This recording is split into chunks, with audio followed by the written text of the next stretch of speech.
Boa noite para todo mundo. Hoje o Moby Dick Show vai ser especialíssimo. Eu vou entrevistar a pessoa que me conhece há mais tempo nesse planeta, porque meu tio Cláudio já morreu. Então, eu vou entrevistar aqui o cara que me conhece há mais tempo nesse mundo e que tem uma ligação muito grande com a minha família, porque ele é de Santa Rita do Passa Quatro, onde tem muitos Margutes, porque eu chamo Ricardo Petralha Margutti. Então o Moby Dick Show de hoje vai entrevistar o Zé de Abreu. Salve, Zé! Salve, Ricardo Petralha Margutti. E aí, meu irmão, tudo bem? Você sabia que você é a pessoa viva que me conhece há mais tempo? Cara, pensando nessa live hoje, pensando nessa entrevista de madrugada, eu me lembrei muito da casa dos Margutti lá em Santa Rita, que eu frequentei muito. Era uma casa enorme, de 2 andares. 2 andares e embaixo do primeiro andar, do térreo, ainda tinha um porão alto, onde a gente jogava pif-paf, poker. E a família toda, era uma família muito grande, eles tinham 6 ou 7 filhos, e todos jogavam basquete, eles eram enormes e muito bonitos, era uma família, eles gostavam muito de mim, eu gostava muito deles, e eu me sentia muito honrado que eles gostavam de mim, porque eles eram uma família muito especial. Eram muitos, eram muitos. Tinha o Nica, esse que jogava basquete, que depois ficou dentista, o Nica O Margutti. Nica foi prefeito de Descalvado, virou político, saiu de Santa Rita, foi para Descalvado, virou prefeito de Descalvado, era o mais velho. Mas tinha o Vitório, tinha o Vitorinho, tinha o Vitório, que era o filho, era o que tinha o nome do teu tio, né?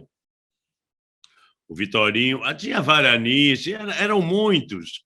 Eu era amigo do mais novo, que me foge o nome, que era meu colega de classe. Mas eles eram umas pessoas. A casa era uma coisa enorme, era uma casa linda, Ô na Zé, praça principal. viraram E todos bolsominions. Você acredita? Santa Rita é uma cidade muito retrógrada, muito. Quando eu morei lá, nos anos 60, aquela coisa dos Meirelles, porque nós éramos carcanhar rachado, a gente era italiano, a gente não era Exatamente. paulista. Margutti, Petralha, tá pensando o quê? Meu pai era goiano, era Pereira de Abreu, mas veio de Goiás, português. Agora, minha mãe era Menegasse Lote. E ele chamava a gente de carcanhar rachado, porque a cidade era dos Meirelles, dos Costa, como é que era o nome? Do Palma, do sei lá, os nomes de rua lá, né? Avenida Severino Meirelles, Avenida Vitor Ô Meirelles, Zé, né? Eram os paulistas quatrocentões, donos de fazendas de café, que importaram os italianos para substituir os escravos. Os nossos antepassados vieram para Santa Rita, do norte da Itália. Se você vai em Treviso, Ricardo, você vê a lista telefônica de Treviso, tem todos os sobrenomes de Santa Rita. E eles chegaram lá, sei lá, 1870, antes da abolição, para substituir os escravos. ô Zé, mas a minha família vem também de Santa Cruz das Palmeiras, né? É do lado, uma estradinha de fazenda que ligava as duas cidades. Aí, Zé, por incrível que pareça, não sei se você lembra da Célia Margutti. A Célia Margutti era minha prima de segundo grau. E quando eu estudava no internato, a Célia, que hoje é bolsominion completo, a Célia ela estudava na Faculdade de Filosofia de Rio Claro. E ela me ajudava nas redações de português, que eu tirava sempre notas ótimas. E ela me levava para tomar lanche e tal. Um dia, ela me levou na universidade lá de Rio Claro, porque tinha um pessoal fazendo um discurso.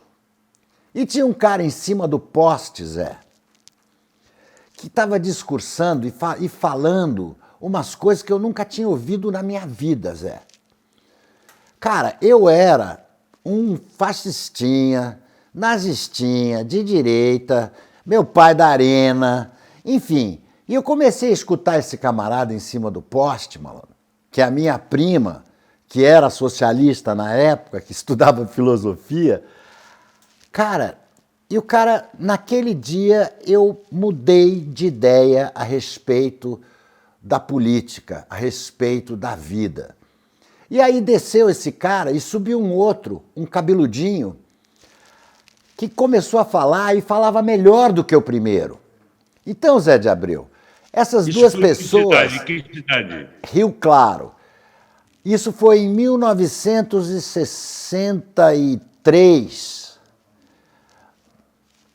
em Rio Claro, e as pessoas que discursaram em cima do poste eram o Zé Dirceu, que mudou a minha cabeça. 67, 67. Não, não pode ser. É antes, porque eu estava no internato. Eu fiquei até... Ah, não. Isso foi 65. Aí pode ser, é. Porque o Zé 65. Desculpa, 65. Eu acho que ele entrou na faculdade em 65. E aí, cara, era o Zé Dirceu e logo depois subiu o Vladimir Palmeira. Olha como a vida é, né, cara? Esses dois moleques mudaram a minha cabeça quando eram moleques, bicho. Eu era um adolescente. Eu mudei e comecei a ter problema no internato. Tinha o Travassos também, que era o Luiz Travassos, também era cabeludo. Foi uma coisa engraçada. Eu acho que a gente era meio pré-hippie. E eu vou te contar, a esquerda não fumava maconha. Não. Eu fui o primeiro introdutor da maconha na PUC de São Paulo. Eu apliquei muito comunista lá, porque eu vinha de uma turminha da Praça Marechal Deodoro, que eram mais novos do que eu. Você morava em São Paulo, na Alameda Barros. Exatamente. Depois eu mudei para Vizinho da minha casa. Depois eu mudei para Albuquerque Lins, esquina com a Alameda Barros, um pouco para baixo. Entre a Alameda Barros e a Marechal. Exatamente. Tinha a Casa Whisky na esquina que vendia... Melhor sorvete do Brasil. E o pessoalzinho da Praça Marechal era um pessoalzinho que já fumava maconha. Mas eu vim de Santa Rita para morar ali, eu não fumava. Eu cheguei com 14. Com 18, minha mãe me arrumou um emprego. Eu fui ser escrivão de polícia, lá na primeira DP, no pátio do colégio. Aí um dia, eu como escrivão, eu fui lá no DI para levar um documento e encontrei um amigo do meu pai, um delegado de polícia, que me conhecia desde pequeno, e ele era delegado, ele estava assumindo a delegacia de entorpecentes. E ele me perguntou o que eu estava fazendo. Eu falei, minha mãe me arrumou um emprego aqui na Secretaria de Segurança Pública como escriturário e eu fui comissionado escrivão, porque eu bato bem a máquina, estavam precisando de escrivão, e eu virei um escrivão ad hoc, que se chama, né? Aham. E ele falou, então vem trabalhar comigo.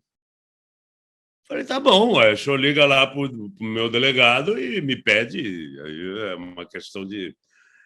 E eu fui trabalhar no departamento de entorpecente. Aí um dia, eu já com o saco cheio de ser escrivão, ficar batendo na máquina 6, 7 horas por dia, eu perguntei, o senhor não quer o senhor não está precisando de investigador? Ele falou, tô. Então me bota de investigador, deixa eu ir. Não acredito, Zé. Juro por Deus. E aí ele me botou, me deu até uma carteirinha, até hoje tem carteira de polícia. Ai, meu Deus. Eu fui no DOPS, peguei um 38, me deram uma carteira de policial, caralho, e eu fui para a equipe D do departamento de... Aí o que aconteceu? O pessoal da equipe D falou assim, sabe fumar maconha? Eu falei, eu não. Eu tinha uns 19 anos nessa época, cheio de espinha na cara, meu apelido, eles me apelidaram de Ferrugem, porque eu tinha as espinhas, parecia ferrugem na cara. Aí eles me ensinaram a fumar maconha, e eu comecei a aprender traficante. Eles me botavam numa boca, eu ia lá, comprava. Quando eu estava com a maconha no bolso, eu dava hora de prisão. Polícia abraçava o cara, já vinha todo mundo. Então, Só que o que acontecia, bicho, era muito louco, porque a delegacia teve que fazer cota de flagrante, porque eles levavam o cara para a viatura, me deixavam num bar tomando um café e eu pegava o dinheiro do cara, entendeu? E soltava o cara, pegava a maconha, pegava a grana, soltava o cara. Eu falava, eu não vou participar dessa merda, não vou participar dessa merda, não quero saber. Eles falavam assim, sabe o que é, Zé? Ele vai gastar o dinheiro com o advogado. O advogado vai soltar ele, porque é flagrante forjado. O advogado vai provar que você foi comprar maconha e isso no Brasil é proibido, chama flagrante forjado. Se a polícia souber que um crime vai ser cometido, ela tem que evitar o crime.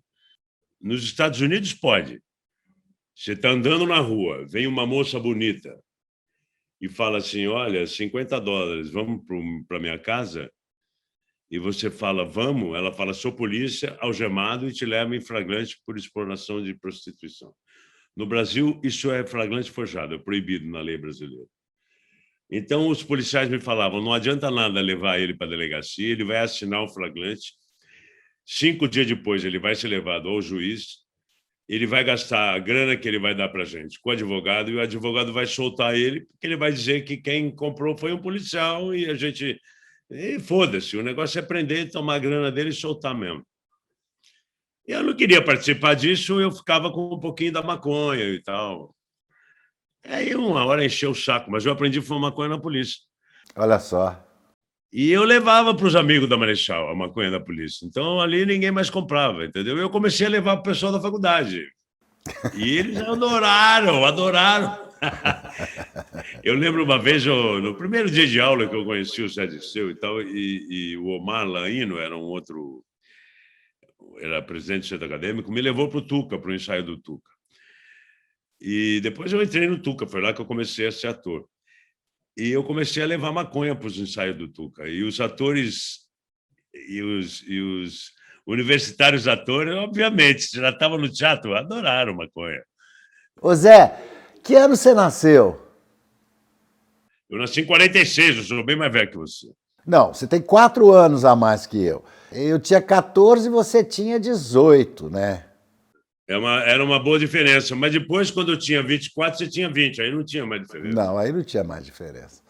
Agora não tem mais diferença. Não, porra, e foi muito engraçado aquela história dos caras do dia que você foi tomar vacina. Por que você tomou vacina primeiro que todo mundo?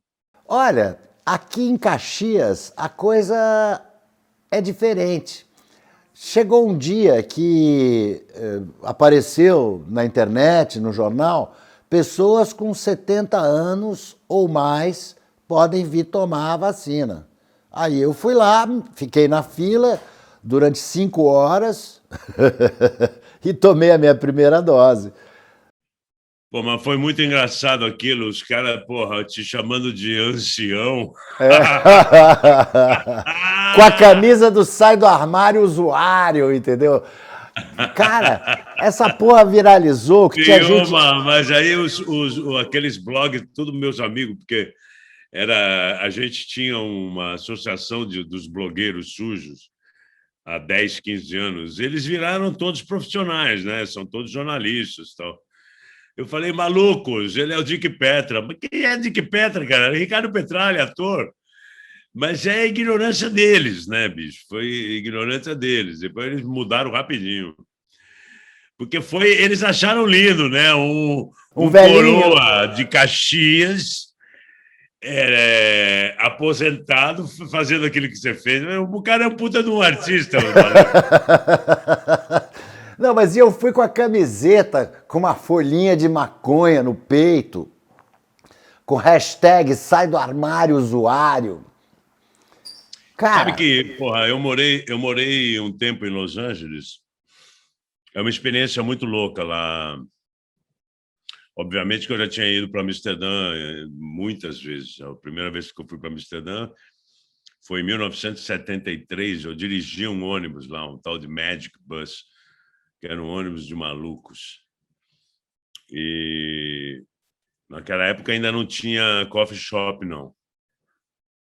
Mas depois, em Los Angeles, é uma coisa louca, porque tem uma loja chamada Mad Men, que é tudo em vermelho, e parece as lojas da Apple. É um negócio extremamente sofisticado. É tudo com coisas em vermelho, talvez de medicina, né? Não sei.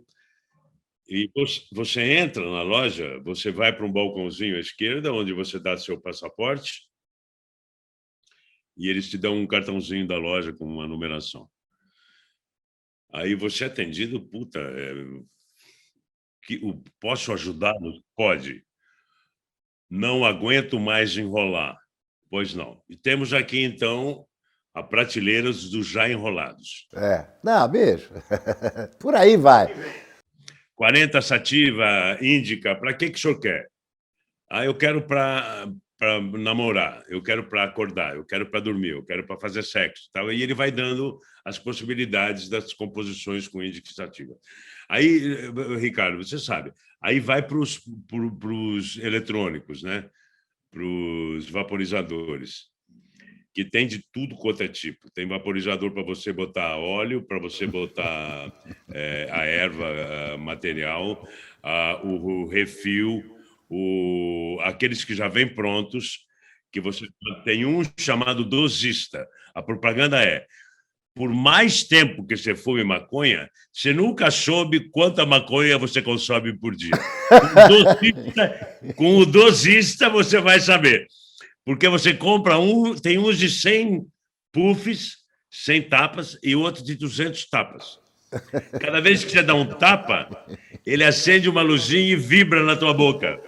Opa, um tapa. Aí você dá 2 tapas, 3 tapas, aí você vai sabendo quantos tapas você precisa.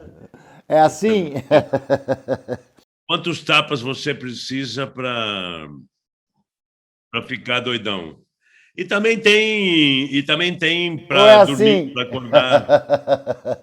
Esse é o... Esse é o vaporizador de ervas e é o vaporizador também de extratos. Aqui embaixo. Serve para líquido? Serve para líquidos. Líquidos não, porque líquidos não é uma coisa legal. Aquela canetinha não é uma coisa legal porque tem glicerol.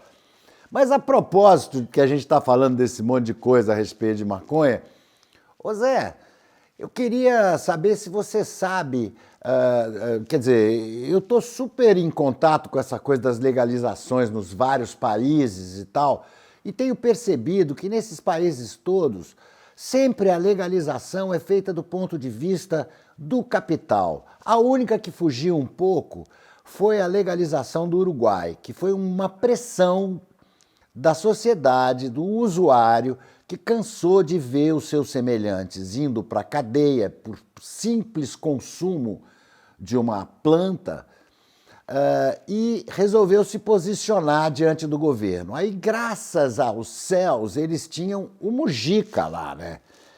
E, o Mujica sacou e colocou uma lei que ela privilegia o usuário, ela descriminaliza o usuário, o plantador que planta em casa para uso próprio. Ela estabeleceu que quem não pode... ela estatizou, né? Ele estatizou o comércio. Estatizou, né? O comércio, tem nas farmácias, né? Tanto a erva como os extratos, os óleos, os diversos níveis de canabinoides dentro. Tem uns com mais CBD, que são para dormir, tem uns com mais THC, que são para dor, que são para outro tipo de coisa. Então, Zé, eu estou aqui no Brasil sofrendo dessa lei, que é uma lei racista, que foi criada em 1830. Não sei se você sabe, o Brasil foi o pioneiro em criminalizar o usuário. Aí depois veio a 6265, e aí agora nós temos a 11343 de 2006. Você acha que tem a ver com o fato dos africanos terem trazido... Claro, com toda certeza, porque a primeira lei, ela criminalizava o uso dos africanos do pito do pango. Os pretos Foi o que eu eram imaginei. pegos usando iam presos. E os brancos que eram pegos usando pagavam o equivalente a uma cesta básica mínima. Então era isso a lei do Pito do Pango. Hoje em dia, essa lei que está sendo criada aí, modifica o artigo 2º. Essa aqui é do Paulo Pimenta, né? Do Paulo PT, Teixeira, né? do Paulo Teixeira, do PT. Do Paulo Teixeira, não, misturei os dois deputados. É do Paulinho. Paulinho é uma pessoa maravilhosa. Ele é muito meu amigo. Se você precisar de falar com ele. O Pimenta ou o Teixeira? Teixeira, ambos. Então nós temos que buzinar na orelha do. Fez a lei. O Teixeira que fez a lei, né? O Teixeira é o presidente, porque essa lei é do Mitidieri. Mas o Teixeira é o presidente da comissão e o Luciano Dutti é o relator. Tá, Mas tá então, bom. a propósito disso, essa lei, na minha opinião, é a versão 2021 da lei do Pito do Pango. Porque ela estabelece que empresas, o capital, possam comercializar maconha, plantar maconha, que universidades possam estudar a maconha, o que já é um grande passo, e que as associações de pacientes possam plantar para os seus pacientes e prover-lhes óleo. Porém, esse projeto nem arranha o problema da violência da proibição. Esse projeto... Dick, me desculpa interromper. Fala. Não poderia o Supremo Tribunal Federal dar aos seus ministros o direito de pedir vistas e sentar em cima dos processos. Já existe um processo no Supremo que liberou a maconha, porra. Só que um ministro pediu vistas em função de uma pressão absurda dos evangélicos e tal, e nunca mais, mas já está ganhando. Se botar em pauta, você vê como a gente vive num país do absurdo. É um processo em função de um cara que foi para o Supremo, e o Supremo decidiu julgar se fumar maconha é crime ou não. Já temos maioria dizendo que fumar maconha não é crime. Só que um dos Supremos ministros pediu vistas e nunca mais vai julgar esse processo. A lei que permite isso é um absurdo. Zé, é uma questão anatômica, porque esse Supremo, ele pega o processo, pede vista e senta em cima. Então, provavelmente deve ser um processo que já foi ganho, que já tem decisão. Qual é o olho que está lendo esse processo? É que nem o direito ridículo que dá ao presidente da Câmara o direito de sentar em cima, como fez Rodrigo Maia, que agora virou lulista, e como está fazendo o Arthur Lira. Eu fiz uma vaquinha de 2 milhões para comprar o Arthur Lira. Eu vou ver se eu arrecado 2 milhões para comprar o Arthur Lira. A vaquinha está aberta, vai lá, paga lá 20 pau, 5 pau. Eu estou arrecadando 2 milhões na vaquinha.com para comprar o Arthur Lira, para ver se ele bota um dos 120 processos de impeachment. O mesmo direito que dá a um Supremo Ministro de pegar um processo já ganho, já decidido, pedir vistas e sentar em cima. Quer dizer, isso é um retrocesso absurdo. Desculpa te interromper, volta a ter a palavra, meu querido. Querido, é exatamente isso que você está falando. Esse processo aí é exatamente por causa de um preso que foi pego com maconha dentro da prisão. Quer dizer, os caras não conseguem nem... Estou tomando Camel, tá, polícia? Não adianta vir me prender porque é Camel. E nem se fosse te prender, você é um usuário. Você ganha bem mais como ator do que se você fosse vender um baseadinho ou comprar um. Mas os caras não conseguem nem controlar, dentro de um edifício cercado de muralhas e cheio de guardas, a entrada de maconha. Eles querem controlar isso onde tem no mínimo 20 milhões de maconheiros no Brasil. Eles querem legislar para aqueles 50 mil de classe média que tem poder econômico de comprar esta porra na farmácia. É assim que está sendo feito esse PL 399, que ruim com ele, pior sem ele, ruim com ele, pior sem ele, porque pelo menos essas 50 mil pacientes estão sendo atendidas. Fala. Eu vou te interromper mais uma vez. Ótimo. Agora ouvindo você falar aqui e refletindo sobre o que a gente está vivendo no nosso país, parece que você está falando uma coisa de 2021. Só que nós estamos vivendo em 1600, né? Parece uma coisa tão avançada o que você está dizendo, que a gente está vivendo um momento muito louco de trevas, né? É muito louco isso, porque nós estamos vivendo no século XXI, óbvio. Eu vivi agora um ano na Nova Zelândia, por incrível que pareça, lá teve não passou a maconha, passou a eutanásia no plebiscito e a maconha não passou. E, ao mesmo tempo, a primeira-ministra, que já se disse maconheira, foi eleita pela primeira vez com 55% da votação. Então, é muito louco, o mundo é muito louco. Mas a Nova Zelândia é um país de fazendeiros e, apesar dele ser um país super avançado, você vê, eles aprovaram a eutanásia, mas não aprovaram a liberação da maconha. Tem maconheiro pra cacete e eu não soube de ninguém que era preso por vender maconha. Está cheio de gente vendendo maconha. Tem maconhas especialíssimas, maravilhosas. Mas em nenhum lugar do mundo falta maconha. Aqui no Brasil, por mais proibido que seja, todo mundo sabe onde ir buscar. Então é uma hipocrisia desgraçada isso, mas tudo bem. Vamos dizer que os neopentecostais, que a família... Eu acho que isso dá dinheiro para a polícia. Não, mas não é para a polícia. Eu te falando, eu te contei a minha história, eu fui policial em 1966, caralho.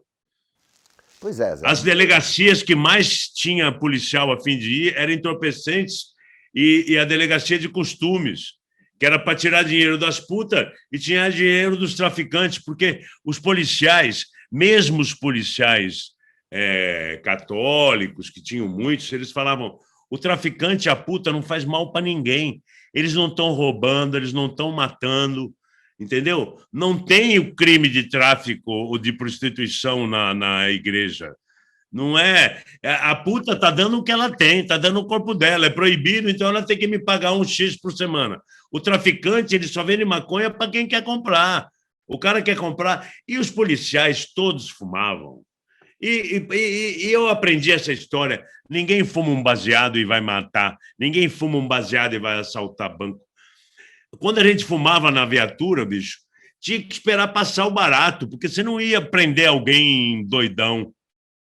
A gente muitas vezes fumei, eu me lembro disso, cara, os caras me levando para a faculdade no minhocão, de sirene ligada e fumando, não passava um para o outro, não, era um baseado para cada um. Porque não tinha essa coisa da integridade. Quando a gente compra prensadinho, é uma questão econômica de soberania nacional. Porque, olha só, se a gente compra a gente compra o prensadinho do Paraguai, da Colômbia, e a gente exporta dólar em espécie. Essa grana vai em espécie para lá. Quando você compra o remédio que está à disposição na farmácia, o remédio que chama Mevatil, que é maconha.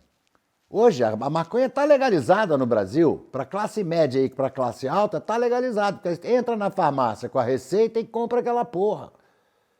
Custa R$ 2.500. R$ 2.500 o quê? Um vidrinho. Um vidrinho que é a metade de um vidrinho daqueles tipo de 100 ml que as pessoas dão de óleo artesanal.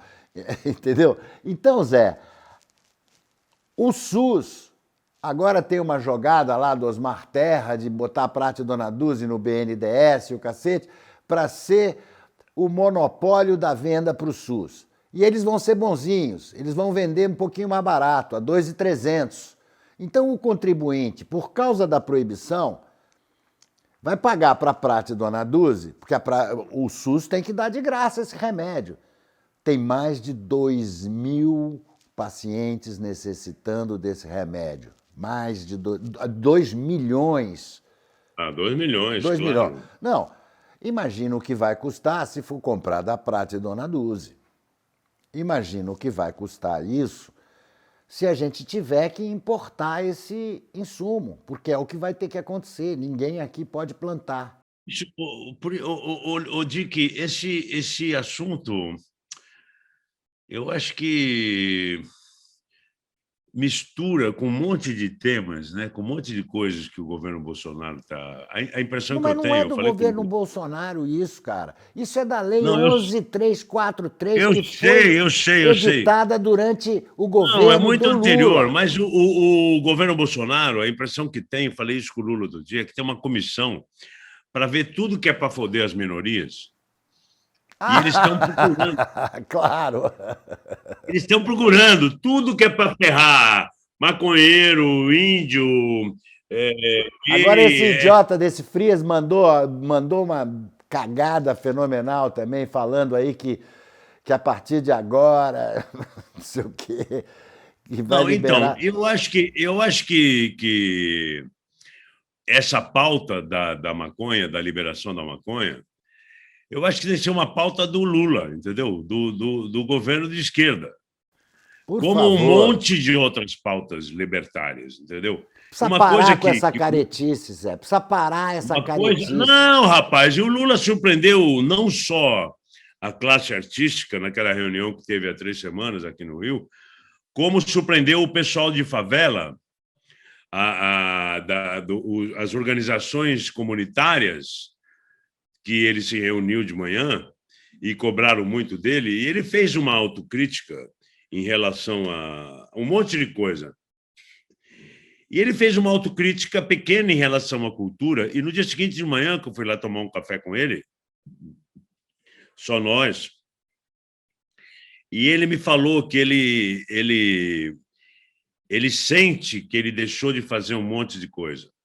Em relação à cultura, ele sente muito.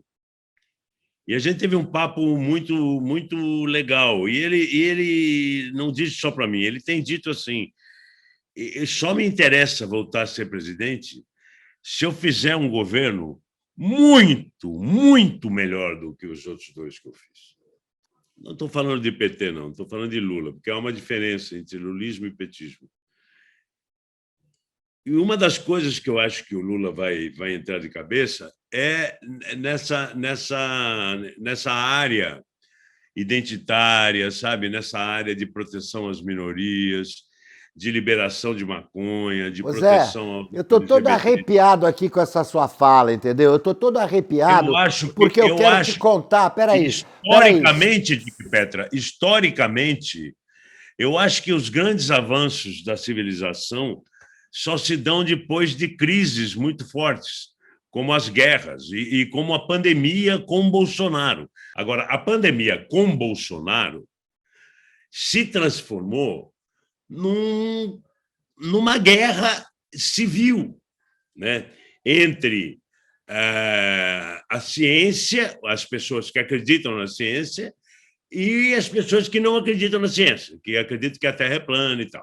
E o que aconteceu com essa guerra civil? Até hoje matou-se 750 mil pessoas.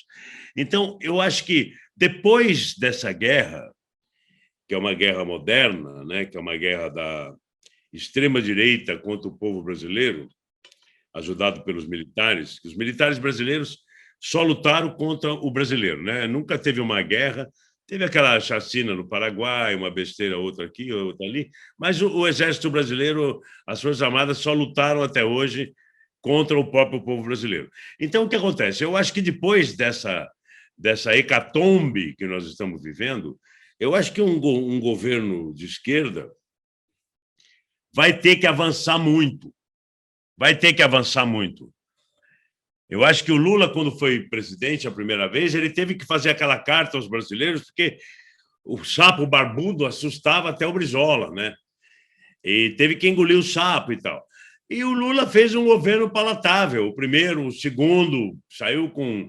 Nunca na história do mundo um presidente sai com 87%, não é de regular, ótimo e bom, não, era de ótimo e bom. Elegeu a Dilma, reelegeu a Dilma, apesar de todos os pesares. O fato é que ele está se cobrando, e isso você pode ter certeza, cara, que é um outro Lula, muito mais sábio, né? Depois de dois governos de Dilma, impeachment, 580 dias de prisão, transforma o Lula numa coisa muito especial dentro da política brasileira, né? E eu acho que essa tua bandeira, quem vai pegar essa bandeira se chama Luiz Inácio Lula da Silva. Eu quero te dizer uma coisa, então, Zé, porque teve uma hora que você estava falando aí e que eu comecei a ficar arrepiado aqui. É completamente sintonizado com o que a gente vai fazer agora. Os maconheiros, as associações, as pessoas que estavam marchando na Marcha da Maconha, nós estamos escrevendo uma carta para o Lula. A gente faz um encontro, talvez não público, porque eu não sei politicamente. Não, mas então, a gente está escrevendo uma carta para ele com a voz das pessoas que não foram ouvidas pela comissão do PL 399. Mesmo as vozes que foram nas audiências públicas, que alertaram para esse problema de que a guerra às drogas não é uma guerra às drogas, é uma guerra às pessoas. A guerra às drogas... Por que eu falei do encontro com as lideranças das comunidades e me passou? Porque essa guerra sua, essa sua luta, é a mesma luta dos pretos favelados que têm seus filhos mortos. Você está tentando salvar pessoas que precisam da medicina maconha. Não, eu estou querendo salvar esses caras também, Zé. É óbvio, claro, bravo, é isso. É isso que entendeu? Uma lei. É a mesma batalha, né? É a mesma luta nossa. Então, não tem sentido uma lei que só olha para essas pessoas que não estão ameaçadas pela bota, pela violência, pelo racismo, entendeu? Pelo elitismo. A mortandade, o que aconteceu no Jacarezinho. É luta contra a maconha, essa coisa insana, completamente insana. Nunca na história desse planeta uma pessoa morreu pelo uso de maconha. Agora, a proibição já matou mais de centenas de milhares de pessoas. Então, se é uma questão de saúde, a maconha é muito melhor do que a proibição. Não, e outra coisa, nos Estados Unidos, eu li uma vez na revista The New Yorker, os Estados Unidos já haviam gasto $1 trilhão. E o que conseguiu com esses 50 anos, desde o McCarthy, né, quando começou a luta política contra a maconha, dizer que maconha era coisa de comunista, gastaram $1 trilhão, mataram não sei quantos milhões, quantas mil pessoas, e o que aconteceu? Os Estados Unidos virou o maior produtor e o maior consumidor de maconha do mundo durante esse tempo. E a indústria do encarceramento privado lotou as cadeias de pretos e pobres. Exatamente. Mas, ao mesmo tempo, a proibição fez com que muitos americanos, policiais ou não, juízes e o caralho, ficassem milionários também, com a corrupção dentro das polícias e da justiça americana, com essa história de que vender maconha não é bem um crime, não está matando, não está roubando, está vendendo para quem quer se prejudicar. Então, você veja que os Estados Unidos, que é o grande exemplo da direita brasileira, já recuou dessa porra. O Trump que usou a cloroquina no começo, Depois, embora ele não tenha vacinado muita gente, ele recuou da cloroquina. Aqui não, até hoje se fala da cloroquina. O Trump começou a vacinar, aqui não. É foda isso, porque eles obedecem, a direita brasileira obedece no que interessa, né? Quando há um pequeno avanço, mesmo que seja do Trump, eles ficam para trás. Agora, Zé, não tem sentido uma lei em 2021, entendeu? Que não tenha em vista o encarceramento injusto de 70%, 80% dos presos que foram pegos com pequenas quantidades de maconha. Então você vai legalizar agora o remédio, porém as pessoas que vendem esse remédio, as pessoas que foram as pessoas que criaram esse remédio para... Porque assim, ó, quem inventou a maconha medicinal não foram os médicos, não foram... Foram os maconheiros, foram os cultivadores, foram esses caras que cruzaram uma com outra para tirar uma com mais CBD. E aí, cara, os cientistas, as pessoas ligadas começaram a se informar. Mas quem ensinou isso para a ciência foram os maconheiros, foram os cultivadores, entendeu? Esses jardineiros que vão presos como traficantes, entendeu? É um absurdo. Quem está em cana são pretos, pobres, que pegos com quantidades mínimas, menos de 20 gramas de maconha, e sem arma, sem estar cometendo crime violento. E essas pessoas vão continuar presas enquanto grandes empresas vão ter lucro com maconha. Eu acho que enquanto houver sangue de preto...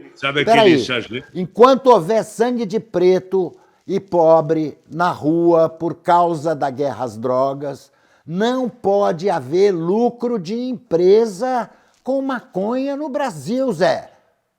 Eu fico pistola com isso, bicho. Não pode, bicho. E quando legalizar, o cara lá na comunidade, na favela, vai ter que poder plantar na laje dele. Primeiro ele vai ter que poder ter uma laje, porque a luta dessas pessoas é por um teto, entendeu? É por uma casa, é antes da maconha. A luta esse papo burguês que eu tô levando aqui contigo, bicho, para eles não existe. Primeiro eles querem a casa, eles querem o teto, condições, eles querem saneamento básico na favela. É isso que a gente precisa. Aí, quando legalizar, muito bem, eles vão poder plantar na laje deles, entendeu? O dinheiro eles vão poder ganhar, entendeu? Porque é uma planta que nem brócolis, cara. O brócolis é mais perigoso. Você viu Portugal? Portugal liberou geral, diminuiu a criminalidade, é um dos países mais seguros do mundo para se morar hoje em dia. E é liberado tudo, até cocaína, é liberado, é tudo liberado, não tem problema. É foda, bicho. Quando você libera, você pode saber o que você está consumindo. Um dos grandes problemas da proibição é que você não cheira cocaína, você cheira pó de mármore misturado com bicarbonato de sódio. Uma curiosidade. O primeiro festival que teve lá na Nova Zelândia, pertinho de Auckland, depois da pandemia, o ano passado um menino morreu por overdose nesse festival. Então, esse ano, embora seja proibido o consumo e a venda, eles abriram uma barraca que você levava a sua droga para eles examinarem, para ver se a droga era boa. Caralho, quer dizer, você ia lá e testava a sua droga?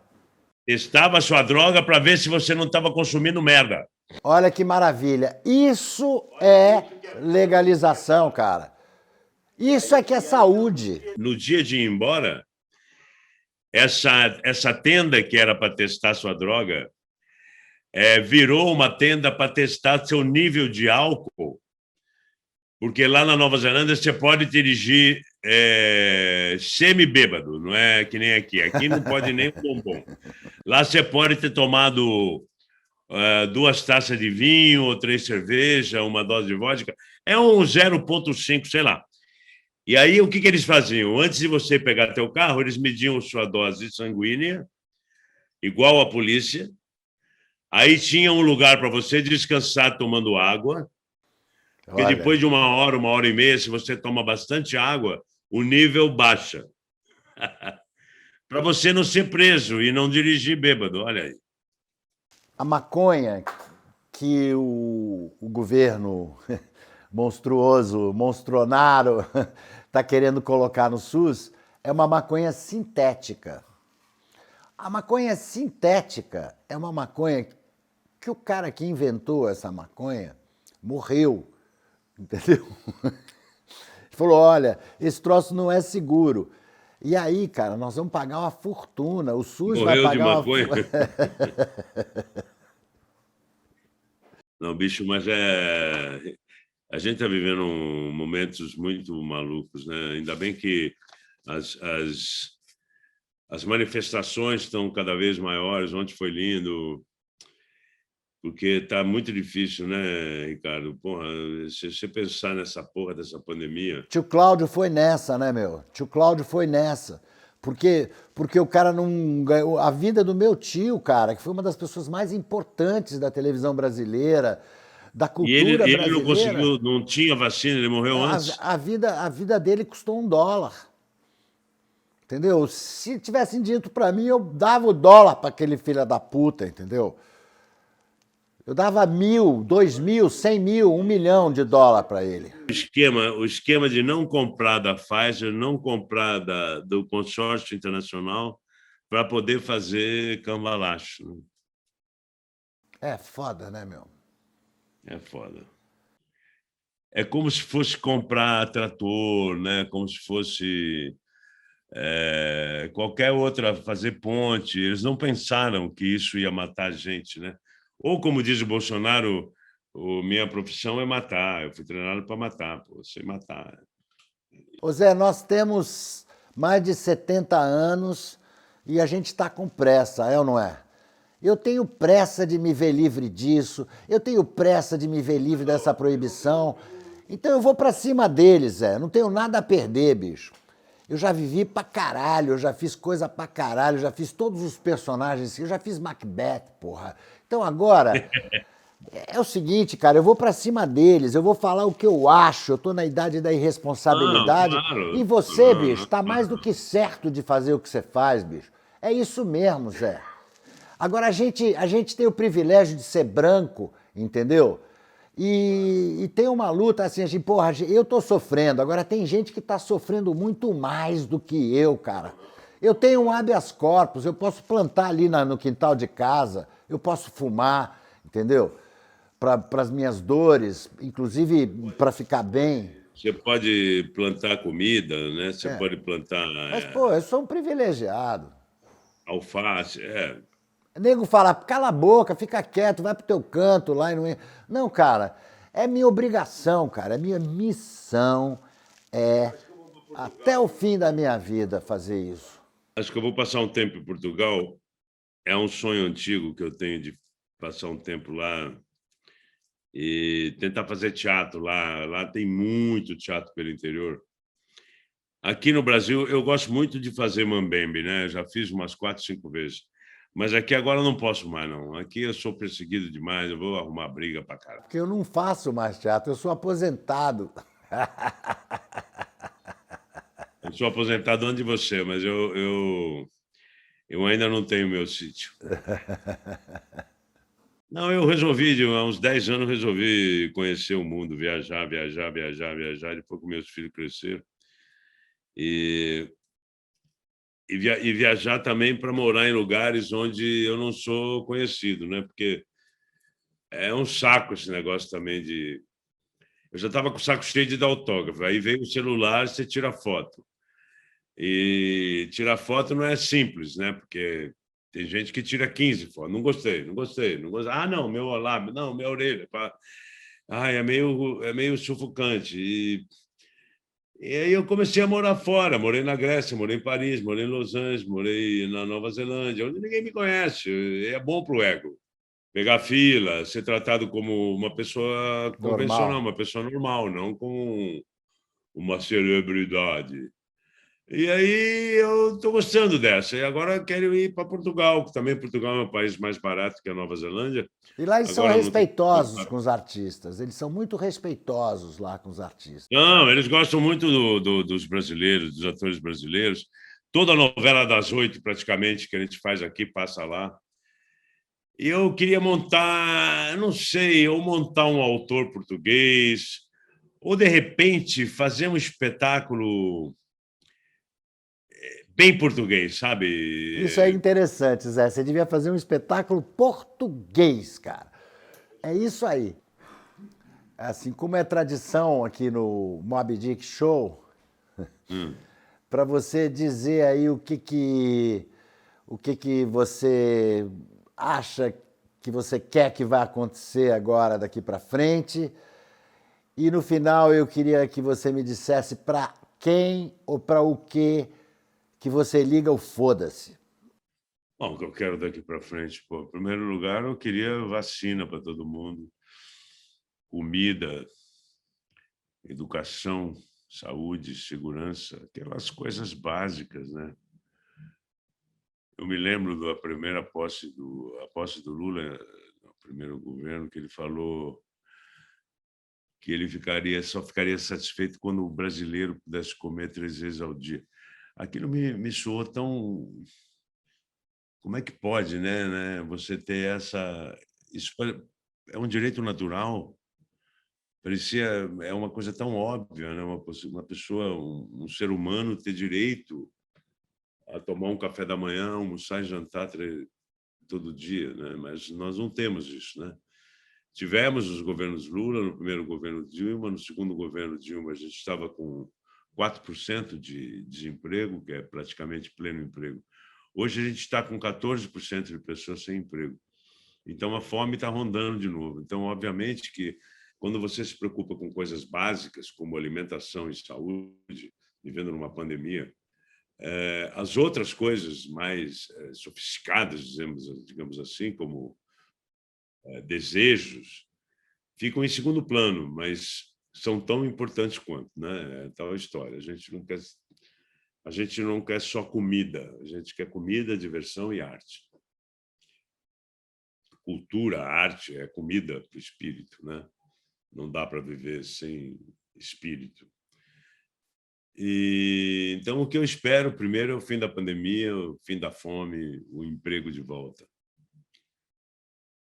E a segunda era o quê? Para quem ou para o que você liga o foda-se? Porra, óbvio demais. Foda-se Bolsonaro, foda-se Alexandre Frota, quinta categoria, Joyce, essa galera que agora se aproxima da esquerda. Quem trai a direita, trai a esquerda. Essas pessoas são... Eu acho que a esquerda é muito carente, né? Qualquer chegadinha, qualquer Felipe Neto que começa a falar, as pessoas já trazem para a fronteira. Mas eu acho que a gente tem que selecionar quem é o soldado que está na fronteira, na, na guerra, na mesma trincheira que a gente. Mas eu sou um coroa velho. Eu te confesso que tenho muito poucas esperanças. A minha última esperança é a próxima eleição do Lula. Eu acho que todo mundo de boa fé no Brasil vai ter que doar um pedaço do seu tempo, algumas horas por semana, para ajudar de alguma forma a reconstruir o Brasil. Acho que se acontecer isso, que aconteça, a gente vai pegar um país completamente destroçado, né? Vai ter que reconstruir o Ministério da Saúde, reconstruir o Ministério da Cultura, vai ter que reconstruir as PMs, vai ter que repensar as penitenciárias, porque isso tudo fracassou, né? Então, eu quero que você se foda, em primeiro lugar, Bolsonaro. Em segundo lugar, eu quero que se fodam os seus seguidores. Um beijo, Dick Petra. É isso aí. Muito obrigado, Zé. Muito obrigado pela sua entrevista carinhosa. Eu queria dizer para vocês que o que ele disse é muito importante. Tudo começa no seu voto. Tudo começa com o seu voto. Você é o responsável pelo que vai acontecer daqui para frente nesse país. Então, maconheiros do Brasil, se liguem. Um beijo e foda-se. Beijo, foda-se.